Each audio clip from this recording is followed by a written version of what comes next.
Hey everyone, it's me, James, aka Lost Turntable. Long time no see, right? It's been a couple of years, I think, since my last video. Life happened, shit, whatever. But I thought I would record something really quick just to kind of reintroduce myself. I kind of want to get back into doing videos. I know a lot of people like my videos about record stores and stuff, but unfortunately that's not gonna happen for a while. I've been having some health problems related to my fibromyalgia and some other stuff, and it's a little more difficult to get around. I can still get around and do stuff, but I can't get around and do stuff and hold a cane and hold a camera.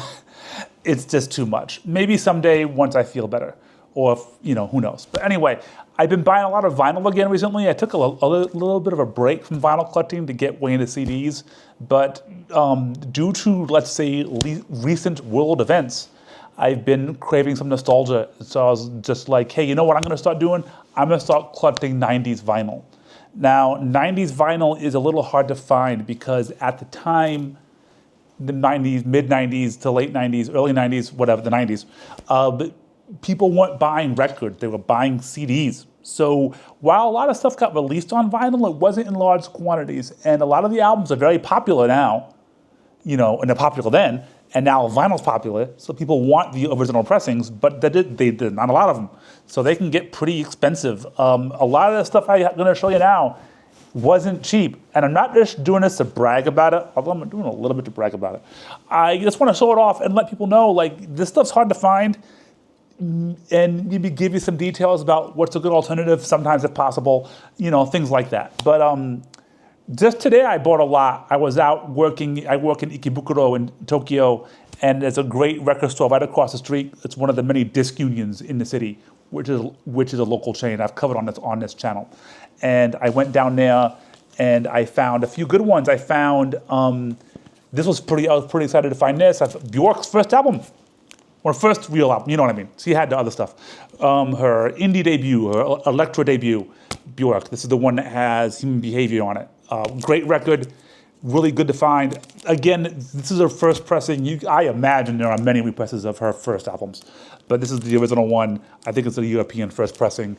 Just last week, I got even luckier and I found a copy of Post, which is, and for my money, her best record. I mean, her new stuff's great and artsy and stuff, but I like songs that have choruses, and this is the peak of that era of Bjork, in my opinion.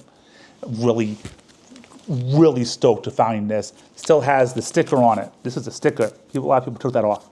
Very happy to find this too, a kind of a holy grail, Mezzazine by Massive Attack. Angel, Rising Sun, Teardrops, and A Nurse of Creeps are the first 4 songs on this record. That is the first side one that is the best A-side of any album ever. Fucking immaculate vibes. Unfortunately, even though this looks pristine, it kind of sounds like shit. It's kind of pissed me off because it costs about $150. But it's nice to have on the wall, I guess. I don't know, I should give it a good cleaning, it might sound better. More 90s stuff, Cocteau Twins. This is the one that has Lorelei. This is a treasure. This one sounds great, immaculate. Like, it looks immaculate, sounds wonderful, really good listen. And I also bought this one today, Head Over Heels, which I have not listened to yet. I don't know how it sounds. Not the best cover, but I love the Cocteau Twins. Good chill out music. I have a lot of music that's just good to chill out to than buying on vinyl, because I have a record player in my kitchen. I have a Soundburger, and when the boyfriend and I kind of meet after work and stuff and just talk while he cooks, I put on some nice chill vibes, man. Not metal. I have some metal, we'll get there, but like, that's after work, I'm tired, I don't want to hear metal, I want to hear, the Young Marble Giants. Also the first pressing, also kind of noisy, which is annoying because this album is incredibly quiet. Or, you want really chill vibes. How about the chillest vibes? Enya. This was like $50. I don't know why. People love that Ornorico flow, I guess. I mean, I do. I've listened to this record, it sounds great, good quality. I just bought today the very best of Enya. When I bought this, it was still not sealed, but the shrink wrap was still on. But I had to take the shrink wrap off because it's a gatefold. Ooh, look at all the Enya.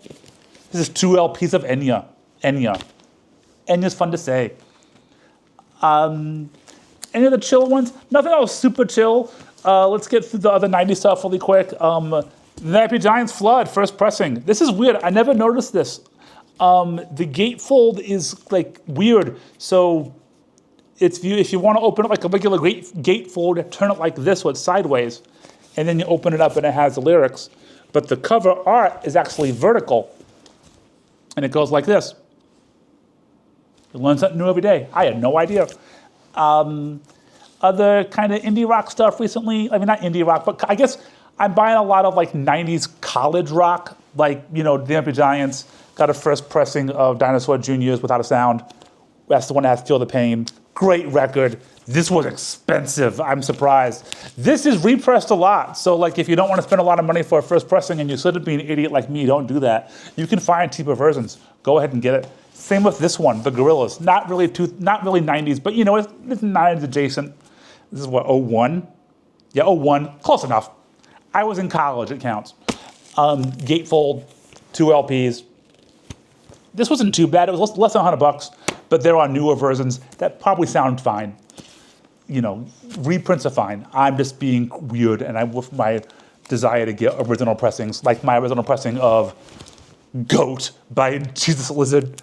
I'm not even a huge fan. I like them. Sometimes you like noise, right? And it's on orange vinyl. So that's cool looking. I have no idea this is repressed. I would imagine it would be at some point. It has been at some point. Jesus is a great band. I also like, you can tell this is a British pressing because it's colored with a U. One thing I want to point out, so of course if you're getting 90s vinyl, people are like, you gotta get Nirvana, right? Well, I already have Nirvana, most of it first pressings. I did see this recently, a copy of Hormoning, which is their 92 tour EP they released in Australia only. And this is kind of hard to find. It's not as a bootleg. And the bootlegs are easy to see. The counterfeit copies are easy usually because this is like airbrushed out or it looks weird, but it's normal here. So I thought I had a real one, but I took it home and I researched it. This is a bootleg, and you wouldn't tell because the label looks legit, but apparently it is because it is at 45 RPM, and any real copy is at 33 1/3. So I paid like $50 for a bullshit record. I was so pissed off I wanted to get into a Tank. Smooth transition. This is Tank, Honor and Blood. Honor and Blood? Yeah, Honor and Blood. Banger record. The War Drags Ever On. One of my favorite new wave of British heavy metal songs. Tank is an underrated band, and you should check their stuff out. This was not that expensive. You can find it on vinyl still at pretty good prices, and there's plenty of CDs and Spotify and all that shit. Give it a listen. Around the same time period, well, actually, that's pretty late era Tank, but some other, this kind of random stuff I found recently, copy of the Rock and Roll High School soundtrack on vinyl with the original Super Saver sticker. I bought this and the next few records you're gonna see at a store in Simo Kitazawa called Flash Records. That store is amazing. You have to go up some stairs to get there, which is not easy for me because my body's not a wonderland. But there's great stuff there, really good prices. This was like 3,000 yen. This copy of Sparks' #1 song in heaven was like 2,000 yen. This copy of Berlin's Pleasure Victim, still in the original shrink wrap, was about, I think, 1,500 yen. And this copy of Pandora Box, Original Sin, this is the Jim Steinman project. This is where the song Original Sin from the Shadow soundtrack, and It's All Coming Back to Me Now by Celine Dion, they're from this. This is like 3,000 yen. It's a great deal. Good gatefold. I'm not going to open it because there's kind of some side boob, and I don't want to get content flagged. You know how it is. Also at Shimo Kitazawa, there's a disc union, and they had a copy of this. This is the dumbest thing I bought all month. I forget the name, and I can't read the kanji. This is the Super Mario Brothers anime soundtrack. This movie is shit. These songs are shit. This cost me about $100. There are very few Nintendo records I don't own, so it's come to this. Me spending $100 for a record that is objectively terrible. And the vinyl itself looks different. It has a different label. If you go on Discogs, you'll see a different label than this one. This is a promo label. So, and this is so rare, it's not on Discogs, so I have to add it myself. So, at least I paid a lot of money for a unique copy of a terrible record. I'm special. Speaking of video games, I got Pac-Man Fever. Not literally. I don't have Pac-Man Fever. Don't worry. I took a test. I bought the album, Pac-Man Fever. This is a dumb record, of course, but little known fact, the versions of the songs on here that are on streaming services, that are on iTunes, those are re-recordings. So if you want the original version of Pac-Man Fever and Froggy's Lament and an Ode to Donkey Kong, you have to get the vinyl. It's a stupid record. Shifting gears. I like heavy metal.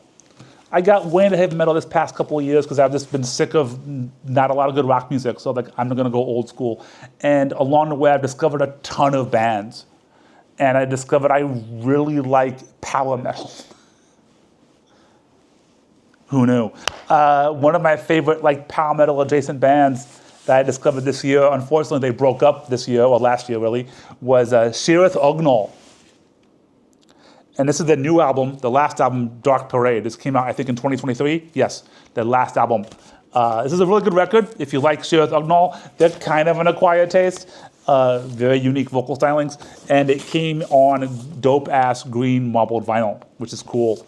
And I also got this EP, Half Past Human, which came out in 2021. And limited to 500 copies on a picture disc. I didn't know it was a picture disc when I bought it because the sticker was covered up by the price tag. I don't like picture discs. I don't see the point. Thankfully, it has a download code, so that'll sound good. Picture discs usually don't sound as good as regular vinyl because they're pressing a picture onto their music. Newer picture discs sound better than old ones. One from the 80s sound terrible. This will probably sound fine on like a Bluetooth speaker. More metal. A newer-ish band, Eternal Champion. They're kind of like a retro-style metal band, I think, from Texas. This is their, I believe, their first record. Let me see. I think this is their first record, The Armor of Ire. This is a repressing, I believe. They're on Bandcamp, and a lot of this Bandcamp vinyl, they just keep repressing them. This one's blue. And it's a cool one. I like the liner notes have a map of their mythology. So that's good, you know, that's important. I bought another one today by them called Ravaging Iron, but I can't sew the whole cover because there's naked people on it. And it's on regular colored vinyl. This is a good record. I have a digital copy of this. But the craziest stuff I've been buying recently has been 90s vinyl, like I said. And I showed a few of those. But the thing that really sparked this 90s vinyl interest in myself was I was at a store and they had a copy of an album I've always wanted on vinyl, a first pressing. And it was expensive, but I was like, you know, the world's on fire. I should own a copy of Siamese Dream on vinyl. This is the first pressing. Fantastic quality of the sleeve, and the record itself looks great. It is orangey. Sounds amazing, looks amazing. I listen to this actually quite a bit. It gives me happy feelings. If you like the Smashing Pumpkins, and you want vinyl, don't buy the represses that came out a few years ago, like 10 years ago. Those sound like crap. They're compressed. They're horrible. A few of them have mastering errors. Don't bother. Buy the originals. Buy the older masters if you can. For Siamese Dream, you don't need the orange vinyl. There's a repress that was done before the remaster on black vinyl. It's much cheaper. It sounds identical. It's the same plate. Apparently, they use the same plate to make it. So get that one if you don't want to shell out for the orange. I also got Pisces Iscariot. This is the one that has Landslide on the B-sides. On yellow vinyl. It's a little thin, but it sounds good, and it looks pretty. Like I said, yellow vinyl. And Gish, which I haven't listened to yet. This is the 94 pressing, which apparently is a different master, but the 91 is really hard to find. So I settled for this. If I ever see the 91 and feeling stupid, I might get it. Speaking of feeling stupid, the craziest thing I bought the past 2 months, it's Smashing Pumpkins, and you can probably guess what it is. I do have a door. Actually, I bought a door, but I don't have it here. It's somewhere else. That was pretty pricey, but not too bad. However, Melancholy Infinite Sadness on vinyl is hard to find. Original pressing. This is the second pressing because it has a higher number. I forget how many numbers there are. With the gatefold, you get to see Billy in his great pants. Hi, Billy. And I wanted this for a lot of reasons. One, just nostalgia. This is one of my favorite albums of all time. I made my best friend that I'm still best friends with to this day because we bonded on the school bus talking about how dope the Smashing Pumpkins were. So a lot of feelings tied up with this one. It's on 3 records. They're this black. And what's interesting about it is it's a different track order. And you can look it up online, but it's split up into 6 sections across 3 records. Dawn, Tea Time, Dusk, Twilight, Midnight, and Starlight. And Starlight has 2 extra songs on it. It has a Tonight Reprise and Infinite Sadness. And these are not on the other vinyl pressing that came out for the anniversary, which again, uses a different master. That's on 4 records, and it keeps the same track order. Now, a lot of people like that track order more, and that was the track order that was intended. I find this really interesting because they're kind of like mini EPs that all kind of have a vibe that match. Like it opens with Melancholy and Tonight, and then goes into 33 in Arms of Sleep and Take Me Down. And it doesn't get heavier until later.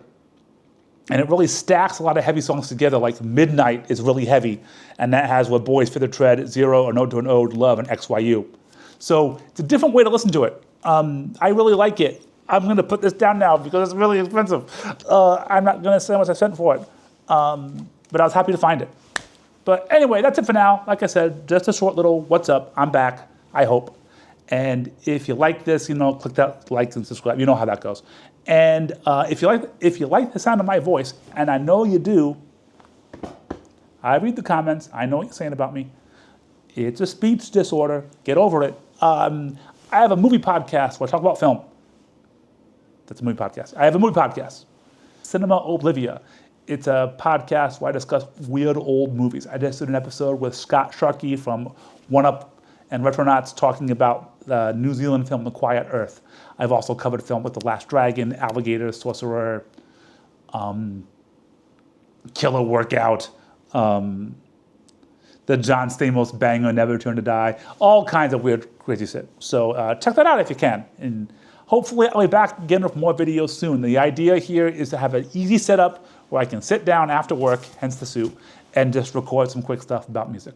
But hopefully I'll do that again soon. Until then, take care.